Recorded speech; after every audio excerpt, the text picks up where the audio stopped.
더 스트레인저, 호주를 배경으로 하는 영화를 제가 몇 편이나 봤을까요? 매드맥스 시리즈를 제외하면 거의 처음인 것 같은데 확실히 나라가 바뀌니까 지형이나 도시 이름이 주는 느낌이 꽤 신선했습니다. 다양한 국가의 영화를 찾아보는 즐거움이 이런 데에 있는 것 같아요. 실제 호주 최대 규모의 실종 사건을 기반으로 만들었다고 하는데 영화 자체는 사실 제 취향에 맞지 않아서 조금 지루하게 느껴졌습니다. 범죄자와 함께 생활하면서 자백을 받아내야 하는 그 심리 상태에 공감하기가 좀 어렵거든요. 주변 사람들이 다 한통속이라 들킬 걱정도 없는 것 같고 보복당할 걱정도 없다고 생각하다 보니까 전체적인 긴장감이 좀 떨어졌습니다. 영화가 추구하는 방향은 다르지만은 적과 함께 수사라는 관점을 보면은 신세계나 무간도처럼 서스펜스가 가득한 영화들이 이미 있다 보니까 이 영화는 너무 섬세하고 차분하게만 진행되어서 크게 와닿지 않았던 것 같습니다. 특히 주인공이 압박감 때문에 잠을 못 자거나 아들에게 화를 내는 장치가 극에서 큰 역할을 한다고 설정을 한 것 같지만 그 느낌을 받기가 어려웠습니다. 만약이지만은 아들이 피해자고 그 아들을 환상을 보는 느낌으로 만들었다면 어땠을지 한번 상상해 봅니다. 영화 꼭 재미만을 추구하는 건 아니지만은 저 같은 자극을 찾는 사람들에게는 조금 보기 어려운 영화였습니다. 그냥 그래요.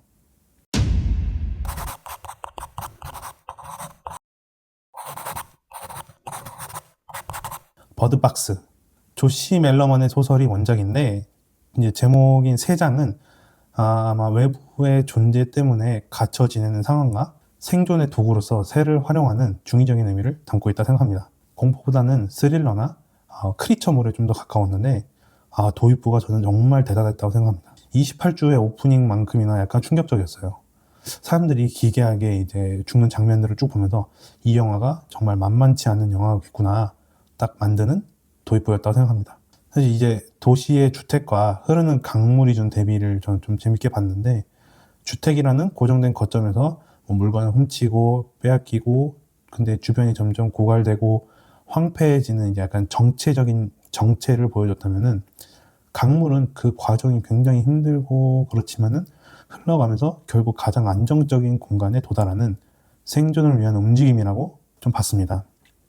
마지막에 새를 풀어주면서 친구들과 살라고 하는 장면은 주인공들 역시 다른 사람들과 관계를 맺고 자유를 다시 찾는 그런 희망적인 엔딩을 준 것 같아서 좀 좋은 엔딩이었다고 생각합니다. 다만 약간 이해 안 되는 부분들은 정신이 이상한 사람들이 왜 그 존재를 아름답고 느꼈는지 그런 게 좀 명확하지 않고 초반에는 엄마를 본다던가 아니면 정말 자신의 죄책감 이런 것을 담아서 보고 충격을 받아서 혼자서 죽는 그런 설정이었던 것 같은데 이게 점점 그 설정이 사라진 것 같아서 이 부분에 대해서는 저 아직도 궁금한 게 남습니다. 그리고 약간 그 그림을 통해서 이 존재에 대해서 묘사를 하긴 하는데 아예 그냥 안 보여줬어도 나쁘지 않았을 것 같다는 생각을 합니다. 물론 이거는 개인의 취향이지만요.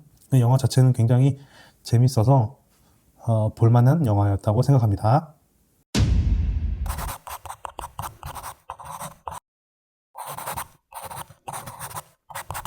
하얀 차를 탄 여자.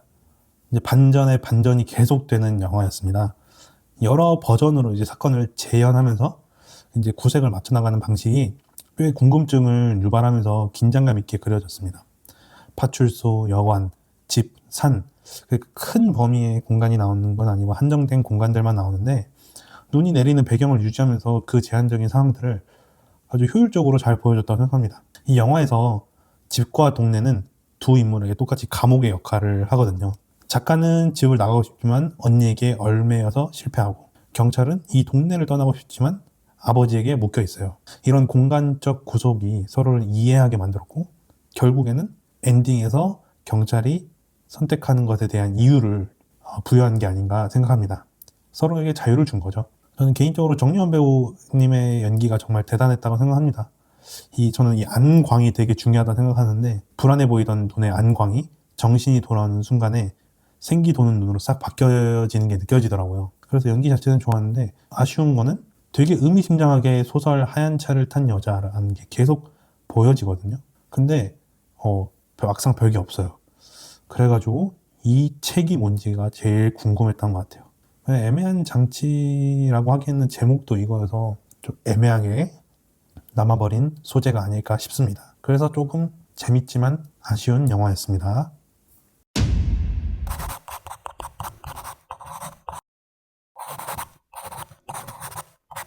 더 메뉴.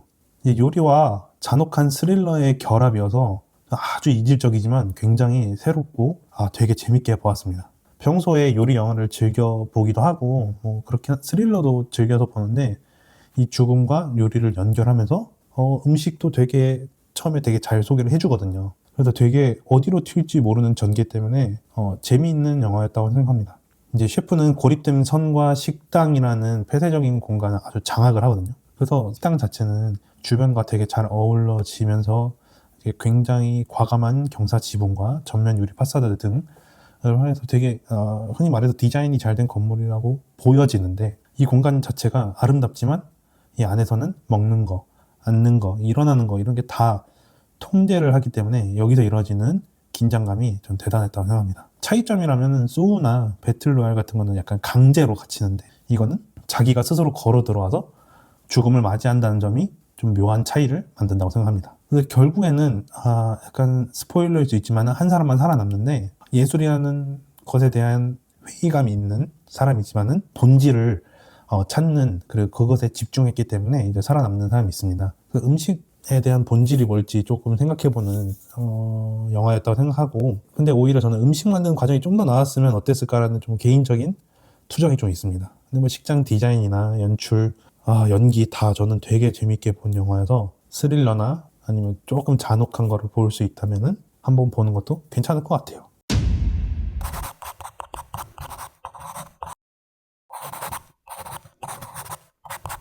다즐링 주식회사. 저는 웨스 앤더슨 감독님 스타일을 되게 좋아하는 사람이지만은 조금 늦게 보게 되었습니다.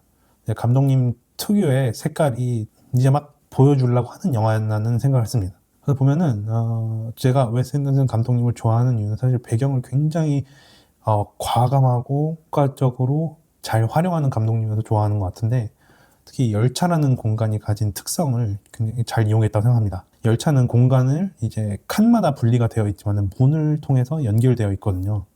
그래서 칸마다 다른 공간을 조성할 수 있는 자유로움이 이 웨스 앤더슨 감독님의 아이디어에 잘 담긴 소재로 이용할 수 있었다고 생각합니다. 그래서 설국열차나 오리엔탈 특급 살인 같은 영화랑은 좀 다르게 좀 더 이 칸마다 굉장히 저는 기묘한 느낌을 받았다고 생각합니다. 그 마지막 장면이 이 기묘한 아니면 좀 더 특색 있는 열차를 활용해 영화의 압축본을 보여주는 연출이 있는데 그게 이 영화만이 할 수 있는 배경 활용을 아주 정점으로 보여줬다고 생각합니다. 이렇게 계속 좋은 얘기만 했지만 보는 즐거움에 비해서 스토리나 코미디 이런 거는 제 개인적인 개그 센스랑 좀 맞지 않아서 막 재미있지는 않았습니다. 추천하기는 조금 저는 어려울 것 같아요.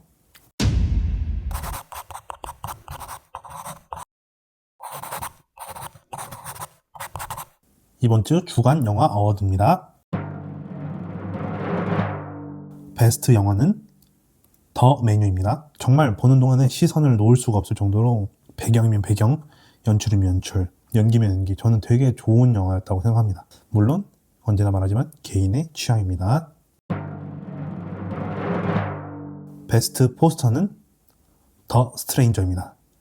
제가 개인적인 취향으로 인물이 톱으로 있는 그러니까 단독으로 있는 포스터 별로 안 좋아하는데 오히려 영화보다 포스터가 더 강렬하게 기억 남게 만드는 영화가 아닌가 싶습니다. 주간 베스트 배경은 더 메뉴입니다. 고립된 섬이라는 것을 계속 가져가면서 굉장히 현대적인 식당 디자인을 채용해서 보여준 이 스릴러가 저는 되게 배경을 잘 활용한 영화였다고 생각합니다. 영화를 보다 보면 사막, 열차, 섬, 설산 어떻게 이런 곳에 촬영을 했을까 아니면 이걸 어떻게 구현했을까 신기할 때가 많습니다. 이번 주는 또 그중에서 고립을 표현하는 방법을 좀 본 한 주였다고 생각합니다. 고립에는 참 많은 이유가 있다고 생각하는데 김씨 표류기처럼 자발적으로 고립되기도 하고 버드박스처럼 갑자기 닥친 사건 때문에 혹은 더 메뉴처럼 누군가의 의도에 의해 갇히기도 합니다. 반면 127시간이나 마션, 그래비티 같은 영화들은 고립 그 자체가 영화의 주제가 됩니다. 아주 생소한 공간에 주인공을 던져놓고 거기서 느끼는 외로움, 좌절, 희망 등을 아주 디테일하게 묘사를 합니다. 이런 영화들은 제가 봤을 때는 감독이 의도한 바랑 배우의 호흡이 제일 중요하지 않을까 생각합니다. 제가 본 영화들은 결국 작은 설정 하나로 거대한 감정과 배경을 만들어내는 창작자들에 대한 전 예찬이라고 생각합니다. 저는 못하는 부분이니까요.